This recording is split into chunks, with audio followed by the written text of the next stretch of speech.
Here's my bed. I slept in this bed until I was about 8 or 9. Here are my kicks. As you can see, I was a gifted one. So these are my Nikes, whereas my sister and my brothers, they had basic shoes. So. Even as a kid, Ali Abdullah liked cool stuff.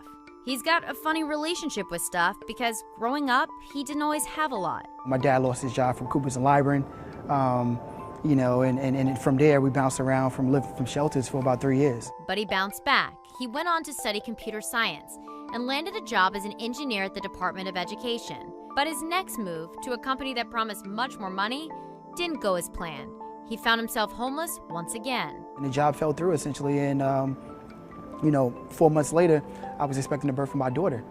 And so, the most challenging part for me wasn't being homeless. The hard part was knowing that I was responsible for a birth of a little girl and a family. He left the Department of Education, and that's when he says he started to get creative. While I was working at the DOE, I had these relationships with brands like Red Bull, Nike, and so I would just reach out to them and say, hey, I have an event coming up. I would lie. And at this point, I was evicted from my apartment. So I would wait outside and a pallet of 30 cases of Red Bull would show up. And so I would take the product and sell it to the store.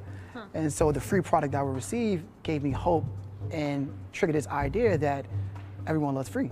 This idea planted the seed for his startup called Claim It.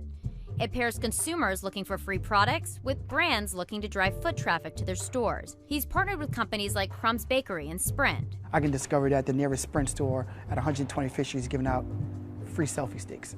So long as I'm one of the first 500 people who walk inside that store, I unlock my offer, claim it, watch a 15-second ad, and I win instantly inside that store. Every time someone watches one of those ads, Claim It makes money. It's a business plan investors are buying into. The startup has raised $2 million in funding.